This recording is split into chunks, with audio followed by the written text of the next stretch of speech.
Well, thank you very much, John. I'm really humbled to be among great leaders from around the world. And being in this very first time ever in Copenhagen, for me, I'm making history. So thank you very much. Let me begin by taking you maybe up to 50 years ago. There was a very young German man who left Berlin and came to a very beautiful island called Abu Dhabi, that is later going to be the capital city of the United Arab Emirates. This young, fine German man, when he came to Abu Dhabi in the late 60s, he saw this very beautiful brown Bedouin, and it was an immediate and instant love from the first sight. And obviously, he tried to speak to her, he tried to be close to her, but obviously everyone was saying, listen, if you want to talk to her, if you want to be with her, if you're truly in love, you have to go and knock the doors and speak to her father and ask for her hand. So he did. And he spoke to the old man and he said, listen, I saw your daughter and I want to marry her. And the old man, the Bedouin that he was, he wanted to be wise and smart about how to do things. So he said, listen, first you have to convert to Islam, obviously. You're German, blonde, green eyes, Christian, you have to convert. Number two, you need to pay a certain amount of money. And then number three, we need a nice house for the wedding. So when you have all these things happen, then maybe we can consider this. So the young man leaves, and after maybe 3 weeks or so, he comes back. He actually converted. He brought the money. And of course, the house was secured. And then the old man was really touched by this, and he gave his blessings to that marriage. And basically, the outcome of this marriage is 3 ugly kids. I'm number 2. And I hope you're not laughing because I'm the ugliest. Now, the question I always ask everyone who knows about my story is the following. Am I white or black? Am I European or Arab? Am I Christian, Muslim, Chrislam, or none of the above? Well, Socrates in ancient times always said, I'm not an Athenian nor a Greek, I'm a citizen of the world. It's this sense of global citizenship that I believe that we actually all have in common. It doesn't matter where you come from. It doesn't matter what you see. What really matters is what you do. And this maybe is a good start to getting you more into the organization that I'm very proud to lead, Hidayah, which is the International Center of Excellence for Countering Violent Extremism based in Abu Dhabi in the United Arab Emirates. Basically, in September 2011, a group of 29 countries plus the EU formed the first ever global counterterrorism forum that took place in New York. And basically, the main idea of that forum is to how to come up with global practices to counter terrorism in its all forms and manifestations. 2 important conclusions as part of the discussions that took place that are of relevance to Hidayah, which I'd like to share with you. The first conclusion. There was a realization that to counter terrorism effectively, relying on military, policing, security solutions alone is no longer enough. While it's important, it's not efficient. Why? Because a growing realization that violent extremism is multi-dimensional by default. Questions like, what's the role of psychology in this? What's the role of economy, history, politics? And now, more recently, people talk a lot about the role of religion in countering violent extremism.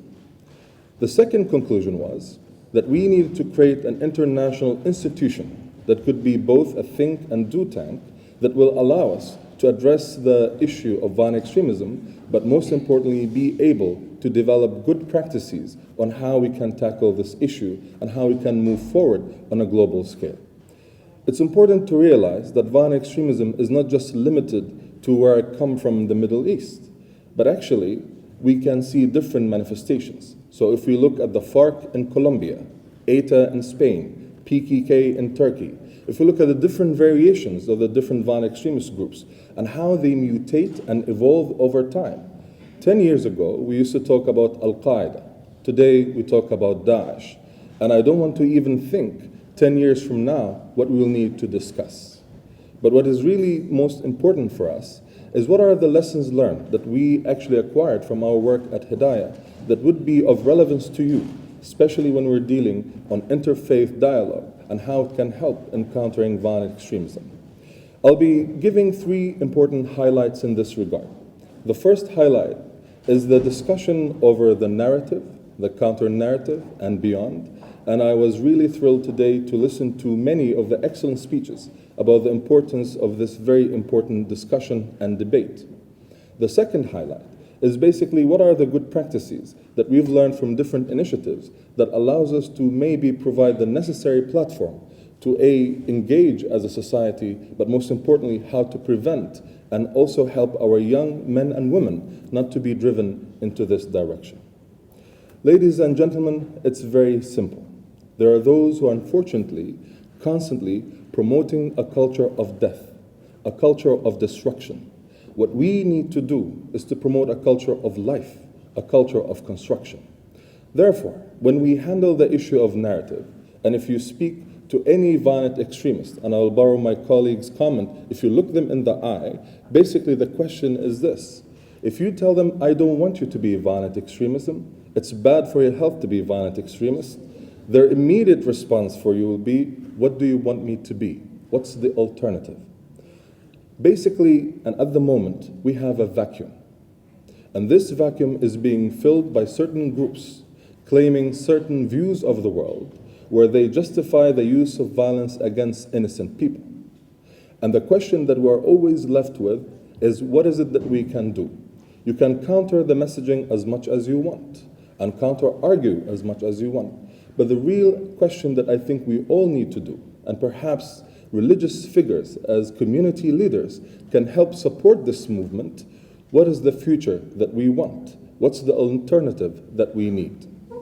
In common classical psychology, and I'm a psychologist by background, basically, if you want to promote a certain behavior, you don't tell people don't do what you don't want them to do, but actually you want to promote the behavior you want to see from them. So if you want to tell your little beautiful daughter to sleep early while she's trying to wake and stay late, you have to tell her sleep early. So the question is, if I'm asking the violent extremist not to be a violent extremist, what is it that I'm asking the violent extremist to be? Obviously, I don't want them to go back to only chatting and Facebooking and clubbing, but they want to feel that they have a sense of identity, a sense of purpose, a sense of mission. They see all the grievances in the world. They see the confusion that we have. They understand there's an issue greater than them, which they want to contribute, they want to belong, and they want to be part of. Therefore, what is it that we want them to be? Well, I want you to be culturally intelligent. I want you to be tolerant, critical thinker. I want you to be able to be creative, innovative, create new ideas, bring the future that you want, because at the end of the day, the future is what you want it to be. The second important element I would like to share with you in terms of the different good practices is basically the idea that at the end of the day, it's without understanding the role of the community and how we can tap into community leaders, but also the different effective actors within the community, it's always very difficult for us to understand how best can we prevent violent extremism. Hidayah, for example, has the honor or had the honor to engage in multiple imams training, which basically we don't say that you as an imam, you are the problem, not at all. We think you as an imam, as an example of a religious leader, you are the solution, you are part of the solution, and you can make a difference if you are able to endorse the role that you need and have the influence you can on your community. Another example, we've hosted back in 2014, the first ever Global CVE Expo on Communications. And basically, we conducted an exercise called the hackathon. And the CVE hackathon is basically where you bring a group of IT communications experts along with CVE experts to generate new ideas on how best we can actually move forward in terms of the solutions needed. Now, the challenge we gave them for this very specific group and the type of solutions we want them to bring is how can you counter the Daesh messaging online? They came up with multiple prototypes, different ideas, different solutions. But what I'd like to share with you today, which is extremely important, is the following. The majority, believe it or not, came up with different proposals, where basically one proposal specifically that took the #1 voting from the people who attended, but also the online voting, something called Ummah Strong. And basically, their simple idea was this: you want to defeat religious extremism, you want to defeat Daesh. Islam itself, religion itself, is the antidote. It's not the problem, but it could be part of your solution if it was used properly, effectively, as part of a wider community engagement and ongoing understanding. Finally, and I don't want to take much of your time, it's very important for us to realize the following. There's no one solution to all problems of violent extremism.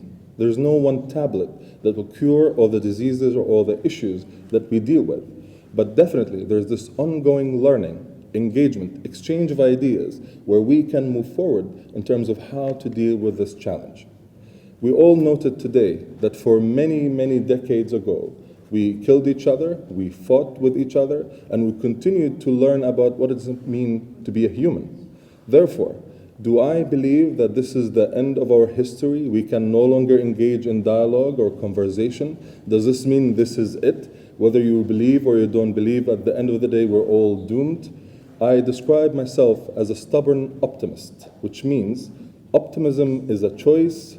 Life is by default our own mechanism, and the only option that we have collectively is to continue to move forward, to continue to create new ideas, because it's that creativity, that innovation, and believing in our own society what we really need to do.